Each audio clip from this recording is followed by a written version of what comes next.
पाठ्यक्रम का हिस्सा बने अंतःविज्ञान, खंड खंड का विज्ञान, व्यक्त विषयों का विज्ञान बच्चे पढ़ते हैं, शिक्षा ग्रहण करते हैं। रसायन शास्त्र, भौतिक शास्त्र, जीव विज्ञान वगैरह वगैरह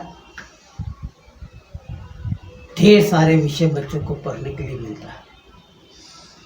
खंड खंड का विज्ञान, एक खंड को सीखे और एक खंड का दूसरे खंड से क्या संबंध है, वह परस्पर अध्ययन का विषय है पूरे विश्व में। लेकिन अखंडता का विज्ञान, अखंडता की अनुभूति का विज्ञान बच्चों को पढ़ने का नहीं है। अखंडता का विज्ञान क्या है? अंतःविज्ञान क्या है? अंतःविज्ञान है ज्ञान का भंडार।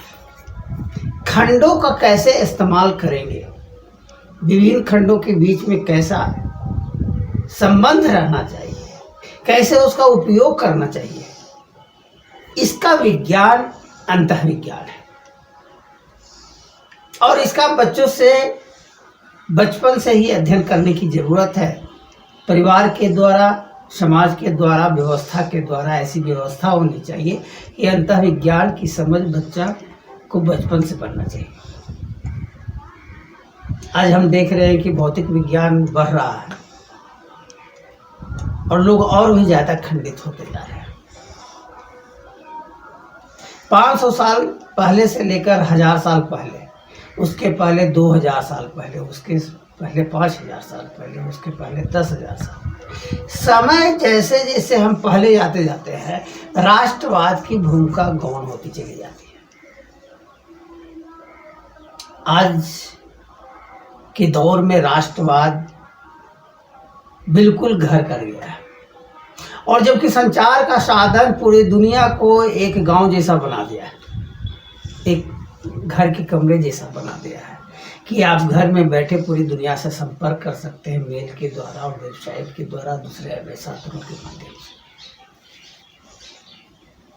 हम नज़दीक आ गए हैं, काफ़ी नज़दीक आ गए हैं, लेकिन राष्ट्रवाद की गहनता इतनी तेजी के साथ घर कर रही है कि सीमाओं पर परमाणु हथियार परस्पर एक दूसरे को दबाने के लिए, डराने के लिए, जीतने के लिए हम लगाए बैठे। और भौतिक विज्ञान का जैसे जैसे असर बढ़ता जा रहा है, दुनिया के नष्ट होने की संभावना के साधन, नष्ट करने के साधन उतनी बलवती होती जा रही है।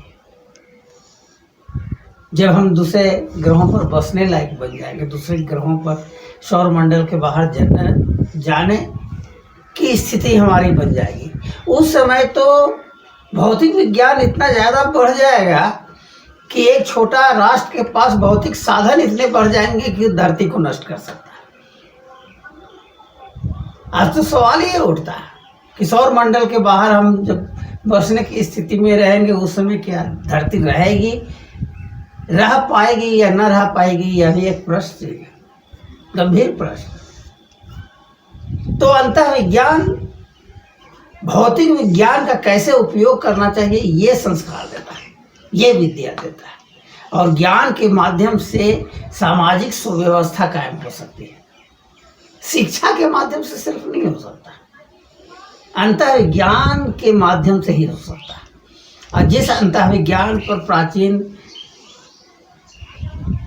सभ्यताओं में बड़ी गहरे ढंग से चर्चा की गई है, बल्कि प्राचीन सभ्यताओं का जो विकास हुआ था अपने समय में, वह अंतःविज्ञान की अभिव्यक्ति का ही विकास है, उसी को अभिव्यक्त करने की कोशिश किया गया था।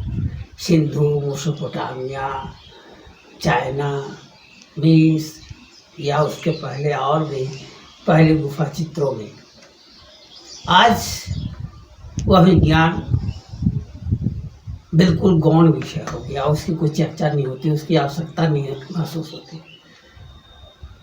तो भौतिक विज्ञान के जो विविध क्षेत्र हैं, उसको कैसे समायोजित किया जाए, उसका बेहतर उपयोग कैसे किया जाए, यह ज्ञान जो है अंतर्विज्ञान में निहित है।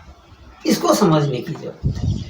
आदर्श सामाजिक व्यवस्था तभी कायम हो सकती है जब अंतर्विज्ञान विकसित हो। तो पाठ्यक्रमों में अंतर्विज्ञान बचपन से ही डाला जाए, उसको समझाने की कोशिश किया जाए।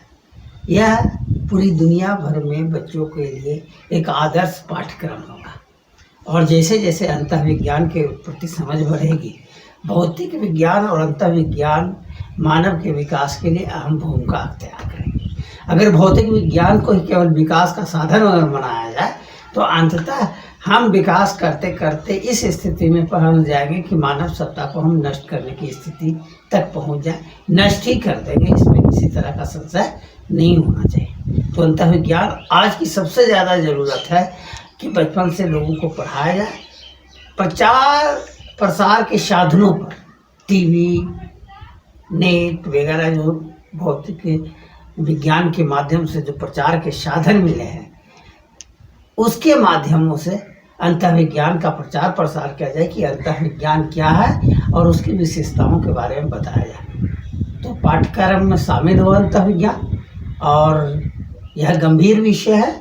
और अगर व्यवस्था इसकी नहीं होती है तो यह मानव समाज के लिए दुर्भाग्यपूर्ण बात होगी और भौतिक विज्ञान हमारा विनाश कर देगा। इसमें किसी तरह का संशय नहीं होना चाहिए। भौतिक विज्ञान के विकास के साथ साथ अंतर्विज्ञान क्यों जरूरी है, इसकी परिचर्चा होनी चाहिए, सेमिनार होना चाहिए, शिक्षा के द्वारा प्रचार प्रसार होना चाहिए। यह अति आवश्यक महत्वपूर्ण तथ्य है, यह हम लोग को जान लेने की ज़रूरत है। पाठ्यक्रम में अंतर्विज्ञान समाविष्ट हो, इसकी व्यवस्था होनी चाहिए।